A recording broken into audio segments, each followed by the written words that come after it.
All right, ladies and gentlemen, welcome to Sean Anthony Live. Got another conversation with one of the fiercest MCs out there, Mr. Mickey Factz. Welcome. How you doing, sir? What's up, baby? How you feeling? I'm doing great, man. Welcome to Columbus, man. I'm excited to be here. Is this your first time here? Nah. I've been here a couple times. This might be my 25th time here. Oh, okay. I love it here.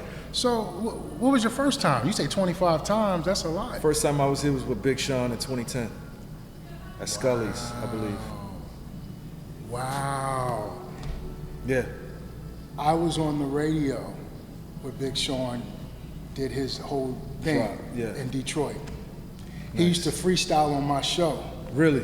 In Detroit. Every Friday night we had this thing called, the Friday Night Cypher, which was started by the Hype Squad. I got a shout out to Lieutenant Dre and Sugar Ray. Yeah. Then when me and my co-host Big Keith, we came to Detroit, we Right. did the night show. And we continued it on, and Big Sean and Pat, who used to be his partner back in the day, used to be at the station consistently every Friday, freestyling. This was when he was in high school. Right. So that's crazy, man. Yeah, we did like a 10-city tour. We did all of Texas, San Antonio, Houston, Dallas, Austin, El Paso. Then we did Oklahoma, and then we shot up to Chicago. We did Ohio, Columbus. Gotcha. That was my first time coming here with Sean. Cause Sean did a song with my homies Fly Union back Yes. in the day. You remember Fly Union? I remember Fly Union. Yeah, and they did a whole little video with them and everything. So I was like, that's dope, man. Yeah. Shout out to Sean. So you've been on your grind for a long time, man. Very long time. You got some skin in the game. Yeah. Let's go back to your origin, man. You came up in the birthplace of hip hop, right? That's where it started at, man. The Bronx, New York. What ignited that passion, prior to hip hop, you getting into music? I would definitely have to say it was Big Daddy Kane, Ain't No Half Steppin'. Okay. I was playing his record on the vinyl as a kid, making him sound like a chipmunk. Okay. All the DJs know what that's about, you know what I'm saying? Yeah.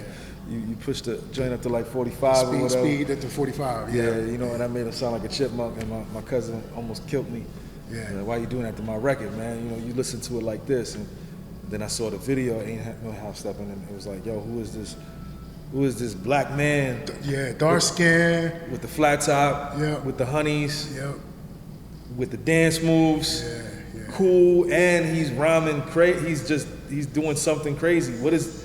This stuff sounds different. Right. And I was hooked ever since. Talk about your high school. You went to a legendary high school where a lot of legendary MCs came from. Yeah. Let's start with like Africa Bambaataa, right? Africa Bambaataa went to Adlai E. Stevenson High School. Also Drag On. I was in school with Drag. I was a freshman. He was graduating. Okay. Remy Ma. We were in the same class. Damn.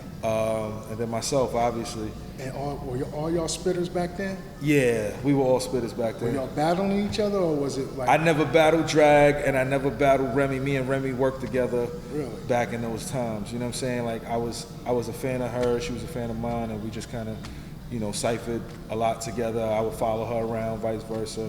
It was a lot of love for Remy back then. Man, talk about when you're not from New York, right? It's this whole nostalgia thing, And just FYI, I grew up in New Jersey, so I kind of, across from Philly, South Jersey. But, being from NYC is just different, you know what I'm saying? And the fact that you went to school with so many other legends, talk about that nostalgia-ness, because we're on the outside looking in, and how your relationships are now and throughout the years of your career. I mean, you got to think, man, we were young. We didn't know what hip-hop would be for us business-wise. A lot of us, we saw the MCs come up, Drag. He was getting out of high school and running with X. D and Y, they had a tattoo shop on Westchester Avenue, pardon me. And, he was always there right after school, battling. And me and Remy, we was like freshmen/sophomores. And, Pun came and got her. And, when Pun came and got her, that was it. We didn't see Remy anymore. I haven't seen Remy since. It's one of those things where it's like, I felt abandoned because like it was when you saw her, you saw me, and vice versa. And you know, you're a teenager, you don't understand the game. You just kind of see somebody in class with you, or in the lunchrooms rhyming, or in the hallways rhyming, and the next thing you don't see her anymore. And I haven't spoken to her since. And there was no social media prevalent back then, right? Right. Yeah. And same thing with drag. You know, I was a freshman and he was a senior, so we didn't really interact. But he was that guy at Stevenson. Once Remy did the deal with Pun, she wasn't in school no more, so I was that guy. It was me. Like that was my school at that point. You know, so much so like I rhymed on a loudspeaker.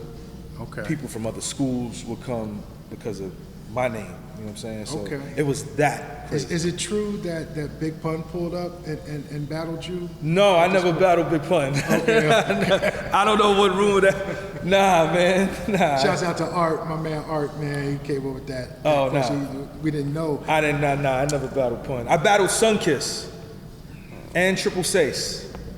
That was on Terror Squad. Okay. I beat both of those guys. Okay. No, actually, not Triple Sace. Prospect and Sunkiss. Those are the two guys that was on, and I beat both of them.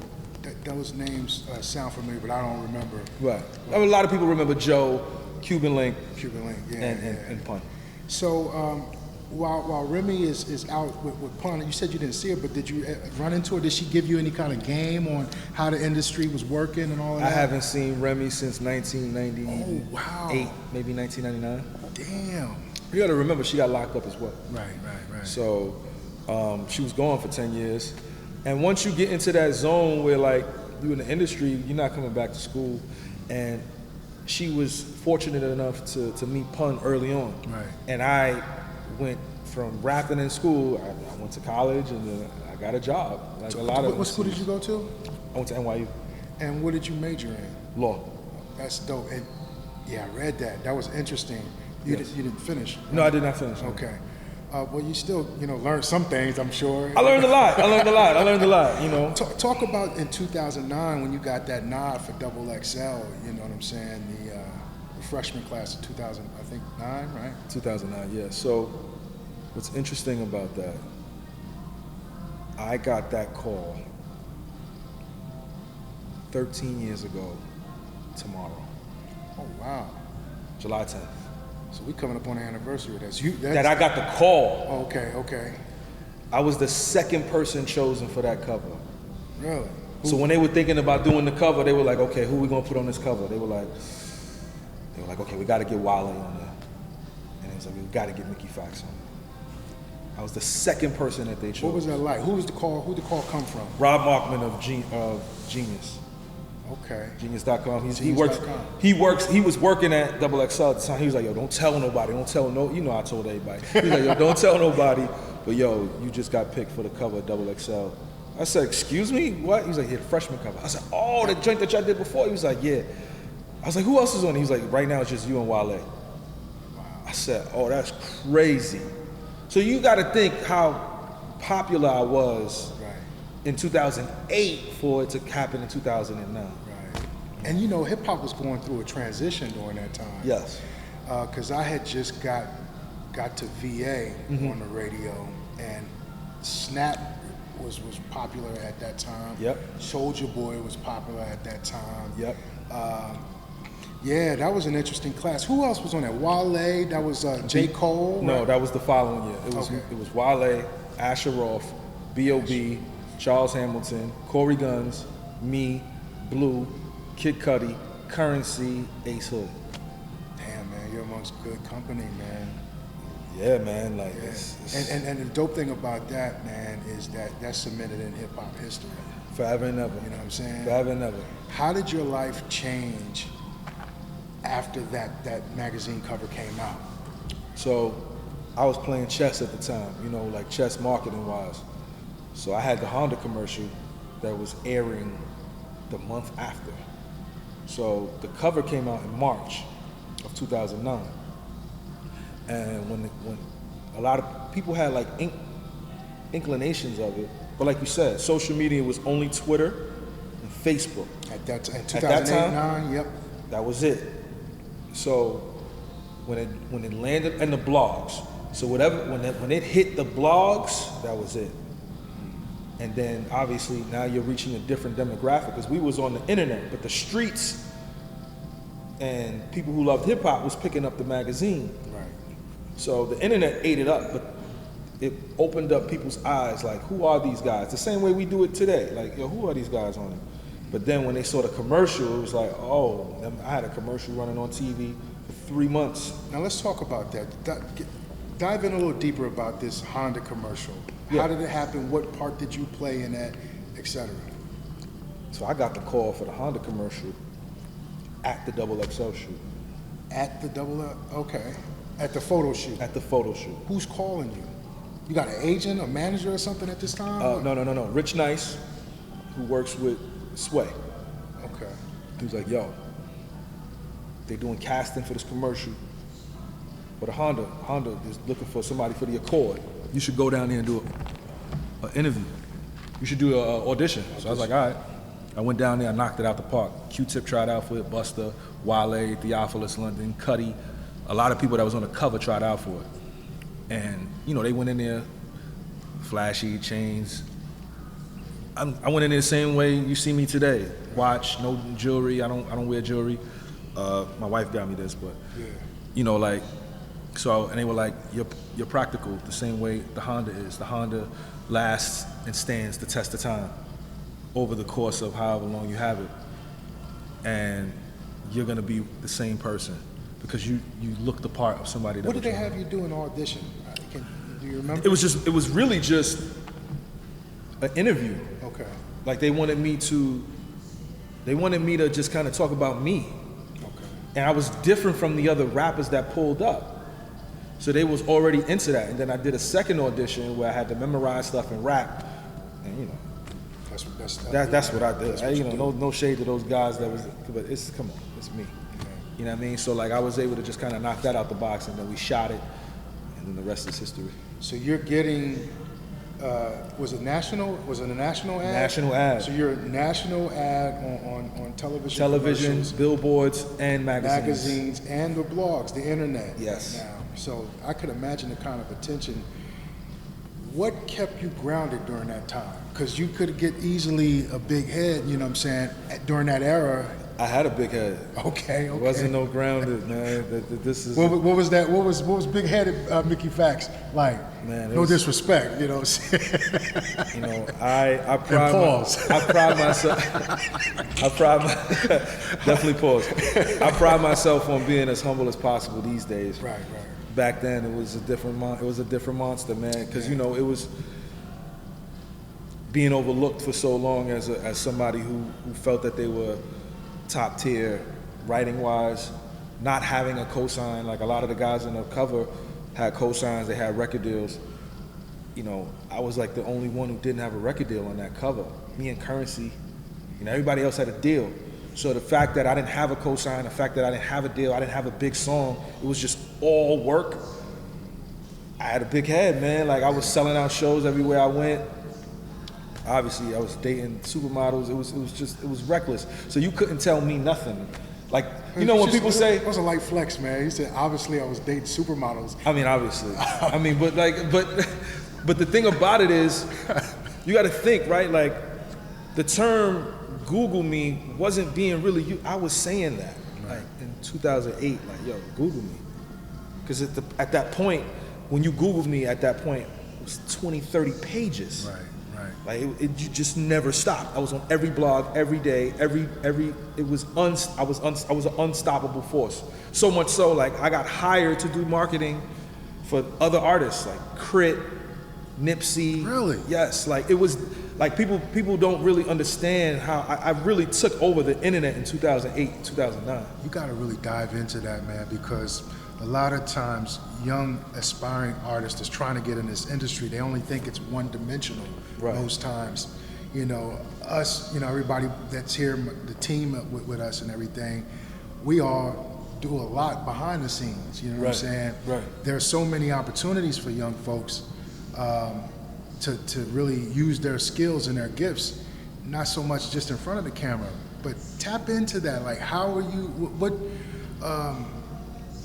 What gave you the unction to be like, okay, let me market for these other artists, even knowing that you want to be out there, you know what I'm saying, in the forefront? It was one of those things where, like you said, man, the game was changing. Like the game, I'm from New York, but the South this was ringtone rap era. And Soulja Boy he had the game in a headlock. Yeah. And there was some New York artists that was doing their best to break through, but for the most part, we led by example through fashion. We led by example through being consistent. We didn't want to go to the DJs because the DJ, no offense to any DJs, but y'all were they were charging a lot of money to do mixtapes. Right. You know what I'm saying? And it was like, yo, I'd rather just put my music on MySpace and see what happens and submit it to the blogs and see. My first show wasn't in New York. What was your first show? My first show was in China. God, dog. Shenzhen, China. They flew me and 4 of my peoples to Shenzhen, China. Because you was on MySpace. Because I was on MySpace and the blogs and Fader, like, you know, I attacked from a global perspective. So when we were putting out music constantly and consistently over time, the labels were reaching out to us not to sign me, but they wanted to sign me, but they were like, yo, how are you doing this? Right. Who's your publicist? And I was like, I was the publicist. Talk about that MySpace era, man, because shoot, that's how I found Drake, to be honest That's with you. how I found Drake. That's crazy. You released a song every week Yes. for 17 weeks in a row, like 36 weeks in a row. oh shit, excuse me. 36 weeks in a row. And then I stopped because people were copying. They were doing the same thing. People were putting out songs twice a day. People started because they saw what I was doing. Like I was in every magazine. I was going to the newsstand so much that the guy knew me. He was like, hey, I see you here, you're in the magazine. They were giving me the magazine. Because they see you. Because they knew I was in it, right? So at that time, right, like it was a shift. It was just me and my team, GFC New York. Like I co-founded this marketing company, and I said, we're gonna attack from a different angle. And people couldn't understand, people who fronted on me before, they couldn't understand what I was doing and how I was selling out shows and selling out merch. This is before, people were still going hand to hand in the trunk. I was doing it online. So I go to Baltimore, packed show. Go to Philly, packed show. I go to Chicago, packed show. LA, packed show. Everywhere I went, it was sold out. Without no radio play. No radio play. Yeah. Other cats took that blueprint. You know, Yes. I remember when ASAP Rocky came and visited. That was our marketing. Really? Yes. Because I only heard about him a little bit. I wasn't deep into his music when I first met him. Mm-hmm. But he came up to the radio station. We were not playing his music at all at this point. Mm-hmm. And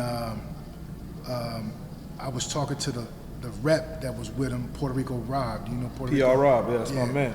From Jive. Yeah, well, I know him back from Loud Records back in the day when he worked with Loud. But when he had him, he was on RCA. Yeah, so, and this was crazy, man, not to deviate too much. That was my first time meeting him face to face. For all these years we were working, he was sending me records and stuff. Right. The first time I met him face to face was when he came to VA, and he brought ASAP Rocky in the studio for an interview. But anyway, my point is that he had a concert there. There was no commercials, no advertisement, no nothing on our station, but he had a sold out show, all because of the internet. And you said he was one of your clients? Yeah. Who else have you had as your client that has benefited in their career, has catapulted? Well, we had Nipsey Hussle. We had him very early on. We had Big Crit. We had Black, who spells his name with the 6. We had Rory, Smoke Dizza, ASAP Rocky, A-Child, who we work with now, a couple others. So who is some of the clients that we should be on? Are you still running them out? No, I'm not running that company anymore. Okay. I've deviated, but you know, it's still family ties over there. Talk about Nipsey. You know, when he got shot, it rang bells within the industry. A lot more so people that encountered him and had an opportunity to meet him. Right. And I'll never forget, I was in my living room, you know, when I got the news, and I was like, nah, don't say it's true, because the opportunity that I did have to meet him and interview him, he was just a genuine guy. Sort of like when we heard about Shaka that got shot in Atlanta. Mm-hmm. there's certain people in the industry that you come across, and he's like, they just got a genuine good spirit about them. Right. You worked with him. Talk about the man, who he was, and then how it impacted you when he got murdered. So when Johnny Shipes, who worked at Epic at the time, he brought Nipsey Hussle to our attention. This is when Bullets Had No Name, Volume 1. And when you think Compton, you think the ultimate gangster. I heard the music, loved the music. When I met Nipsey in person, I wasn't intimidated, but it was more so like, I get it. I see it, I get it. He was a humble spirit. He accepted everybody. There wasn't this bravado-ness or this super gangster tough act that he was trying to show. It was more inviting. And anytime I saw Nipsey, he was always laughing, joking, smiling, and he just had a positive aura to him. And, you know, there were other marketing people that were working with Nipsey, but I remember being on those calls with Nipsey. And there was a marketing call every Wednesday. I would have to tap in, and then after a while, I was like, I can't do this. I put one of my other co-founders onto it. But we were very influential in getting him out there on the blogs very, very, very early on, setting him up to be where he is today. But it was an early on situation. I got to stress that, from like 2009 to about 2010/2011. Okay. Once he left Epic, he got into this independent mindset, $100 mixtapes, and that was unheard of at that time. Right. And it was a very big deal. Then when Jay bought like 10 of them, yeah, I remember that. it was like, okay, now people started to pay attention to him. But when he got shot, I remember I was online, and like same thing. I was looking at it, I was like, I can't believe this. You know, like, this is somebody who, you know, I shared a lot of his early starts with. And it hurts because it's another black brother dying of street violence. How do you feel about Eric Holder Jr., the person that murdered him, was sentenced recently? Any emotions about that? I mean, you know, justice is served. Yeah. You know, I feel like, you know, hopefully he could rot where he is, because he took away somebody who was about the empowerment of our community. It's unfortunate, man. Talk about the battle rap era. What is it that inspires you or gets you excited in that genre of hip hop? And it has grown. Yeah. You know, it's a big deal now, man. Like, you know, talk about you know how that impacted you in your career. I mean, I've always been a fan of it, you know, since being in high school. Right. Something that I was always around. When I moved to Harlem in the early 2000s, you know, I would always see the prominent figures in there, Lux, Mook, Rex. I had to change my name, you know, from what I was to Mickey Factz, in order to, you know, distance myself from them so I could elevate in music, and that was a very great decision that I made, but I still had roots to the culture. I still appreciated the culture, and I knew it was going to grow and expand to what it is today.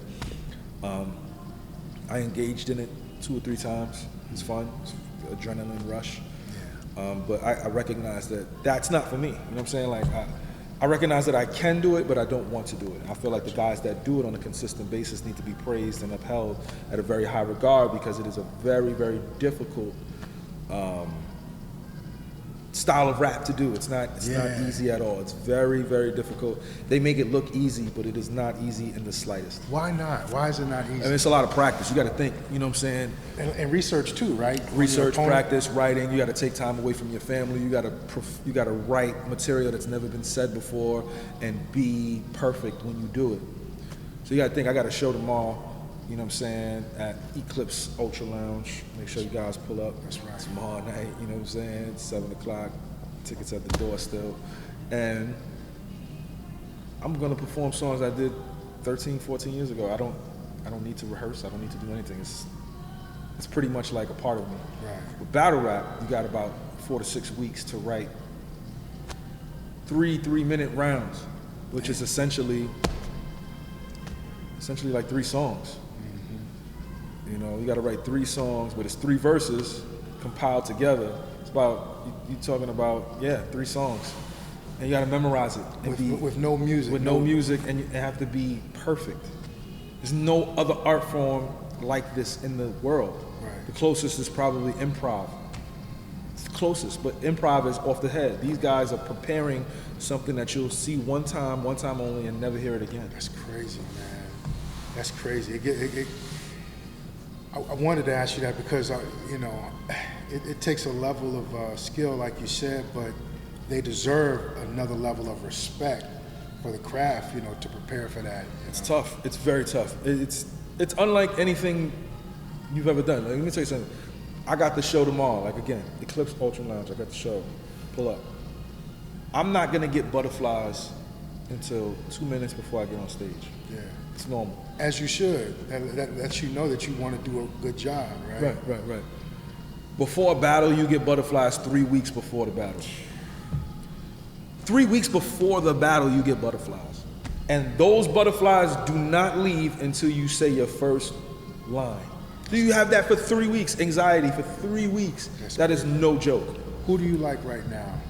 I think all of those guys are good, man. It's way too many to name. At any given point, anybody could be like top tier over there. But I enjoy Rum Nitty, Chilla Jones, Loaded Lux, Daylight. Don't get this work. It's Loaded Lux, baby. Lux. Shout out to Lux. Yo, so let's switch gears a little bit. First of all, how's you and Royce the 5'9's relationship? I meant that. One of my homies, shout out to Sean from the Bronx. He wanted to ask that question. What's up, Sean? Thank you for that question. Me and Royce, we're cordial now. Okay. He's leaving comments on my page again, and we have a discourse like that. Just back and forth. It's pleasantries. It's not where it was, but Wow, what was it that? Because I remember maybe a few months ago, or whatever, when y'all all were on IG Live. It was you, Royce. Was it Lupe? Yeah, Lupe. It was entertaining as a fan at first, but then things took a shift and got serious. Like, what happened? I think it was just a lapse in communication for a lot of people. People were catching the lives late, and then kind of instigating certain things, and people saw it unfold on IG Live, right? And then this record's got dropped, and we are where we are. You know what I'm saying? I think that's the short version, abridged version of it. I was talking to DJ Con Artist. Shout out to DJ Con Artist, man. You put out a lot of music. Yes. A lot, and and have been, pretty consistent with it pretty much the duration of your career, man. Yes.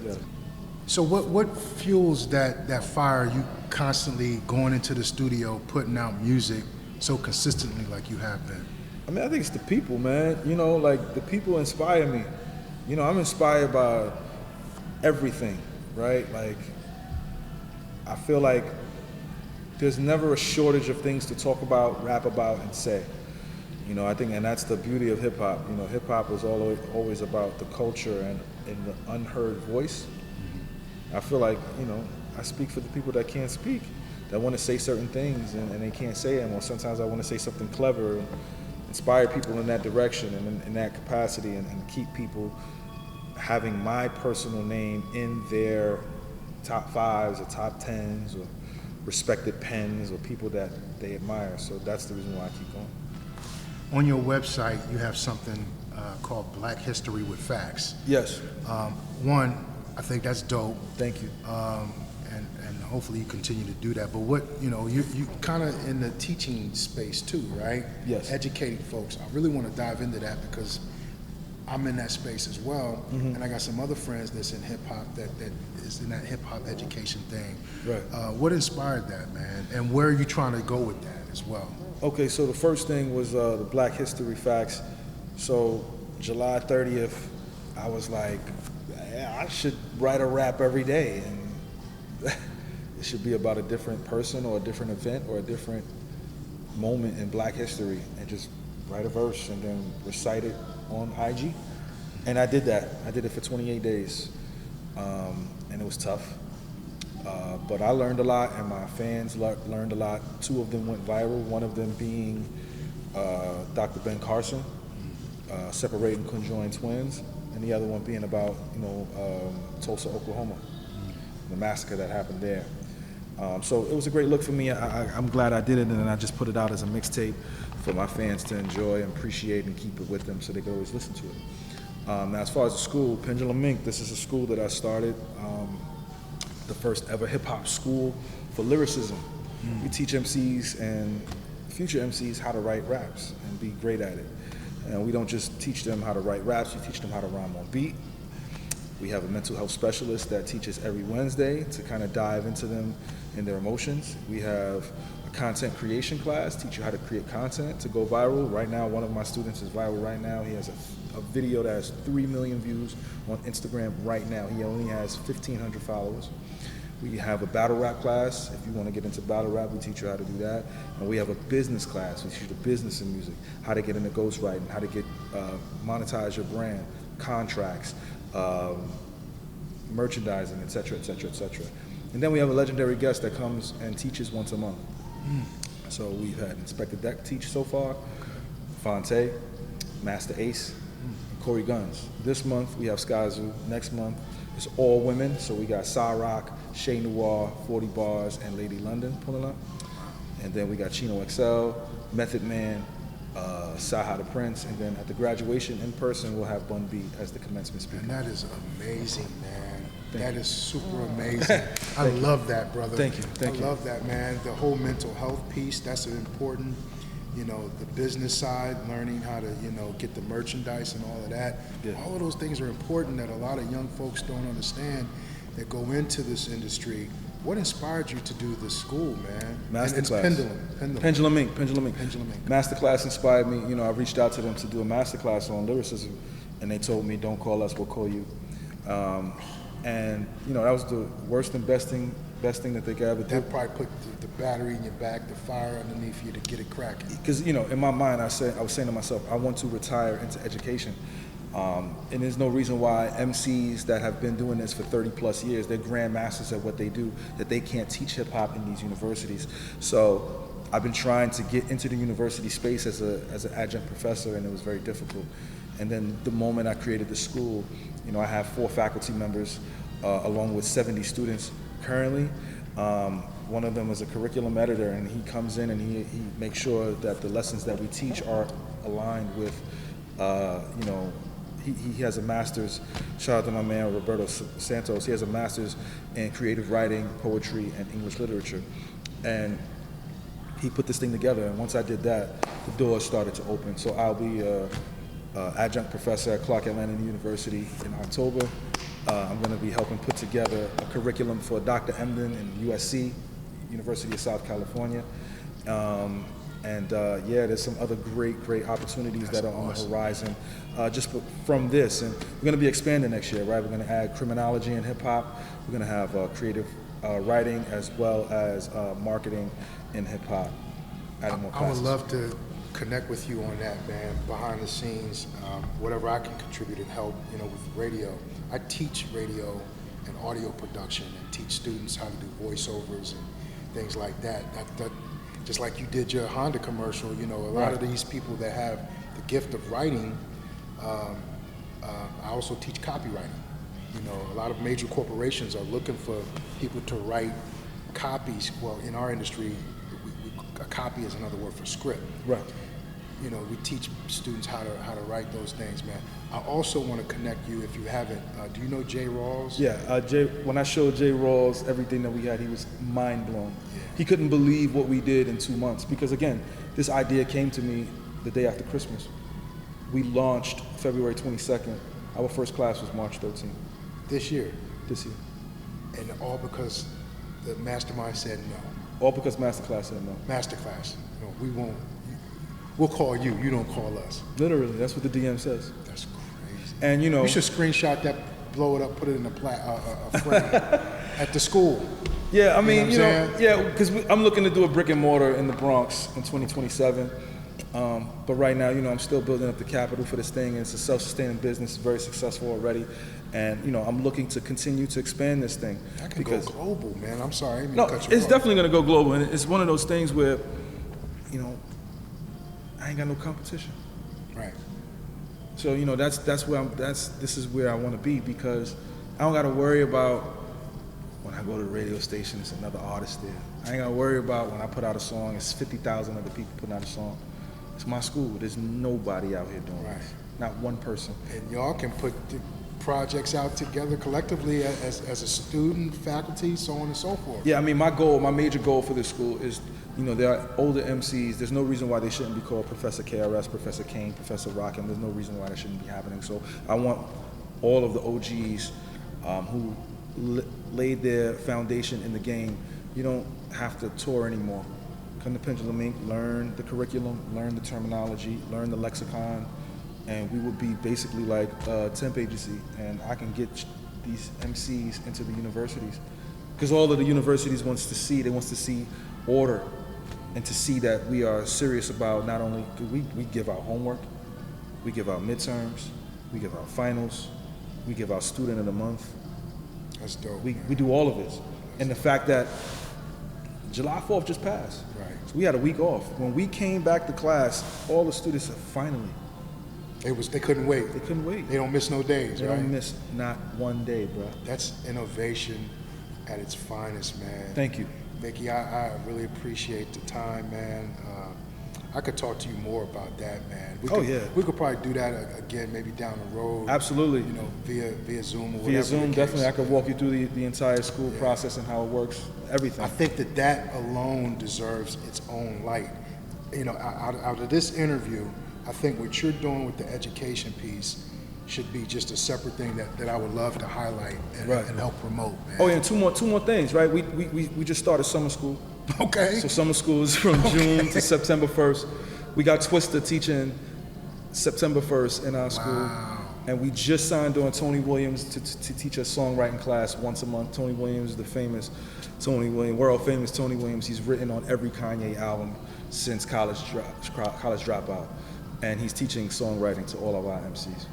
That's amazing, man. That in itself, man, is worth the price of admission, man. How to structure songs, learn how to write songs from a hit maker, From a Grammy Award winning hit maker. Yes. Yo, that is dope, man. How can people that want to be students be part of the program? Oh yeah, Pendulum Inc.? definitely. If you can see this, sign up at Pendulum Inc. PENDULUMINK.com, and just look at the classes that you want to sign up to, or if you want to be a full-time student, definitely fill out an application. It's a pretty simple, information. Leave us a rhyme, and then we'll contact you within 48 hours. We have a Q&A with you. You meet with me and my professors.